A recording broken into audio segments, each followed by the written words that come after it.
ang plano ng Diyos. Kasi bakit? Alam ni Lord kasi na ang plano natin ay alam niya makakasira sa atin. Diba? Pero ang plano ng Diyos, kayong lahat at unawain ang aking sasabihin. Hindi ang pumapasok sa bibig ng tao ang nakapagpaparumi sa kanya sa mata ng Diyos, kundi ang mga nagmumula sa kanya. Ang may pandinig ay makinig. Mga tao at nang makapasok na sa bahay, siya'y tinanong ng kanyang mga alagad tungkol sa talinhagang ito. Kayo man ba'y wala ring pag-unawa? Tugon ni Jesus. Hindi ba ninyo alam na hindi nakapagpaparumi sa taong kinakain niya? Sapagkat hindi naman pumapasok iyon sa kanyang puso, kundi sa tiyan, at pagkatapos ay idinudumi. Sa pagsasabi nito ay para nang ipinahayag ni Jesus na maaring kanin ang lahat ng pagkain. Nagpatuloy siya ng pagsasalita. Ang lumalabas mula sa tao ang nagpaparumi sa kanya sa mata ng Diyos.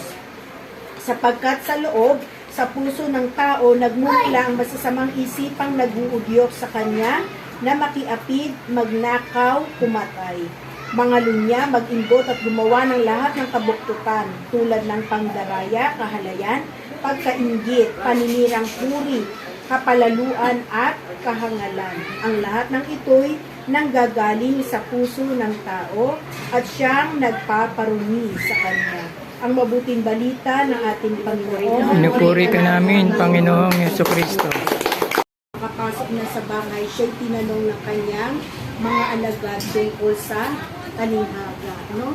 Nasabi niya ang Panginoon, pagkat ang Panginoon ay lagi ring handang tayo ay turuan. Amen. Palakpakan po natin ating Panginoon na habang naglalakbay tayo sa daigdig na ito, no, na marami tayong mga dapat gawin, marami tayong mga taong nakakasalamuha, maraming pwedeng problemang dumating, kasakitan, yon na mga problema na pwedeng dumating na kahit nga kung ano ang kalooban ng Diyos na nararapat na alam natin na dapat din natin gawin, di ba? Hindi yung sarili lang natin ang masusunod, kung ano yung gusto natin, yun lang yung gagawin natin. Pag gano'n ang buhay natin, malungkot. Una, muli mo kaming buhusan ng mga biyaya ng banal na Espiritu Santo. Puspusin mo kami, Lord. Bless mo kami, Lord. Bilang mga templo mo, Panginoon. Aming puso, ang aming isanban, Panginoon. Habang inaawit namin nakataas ang aming dalawa. Come, Holy Spirit, fall afresh on me. Fill me with your power. Me, oh Lord, and I will give. Save me, and I will be saved.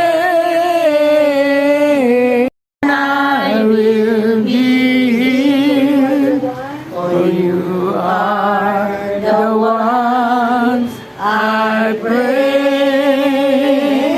Give, save me, and I will be saved.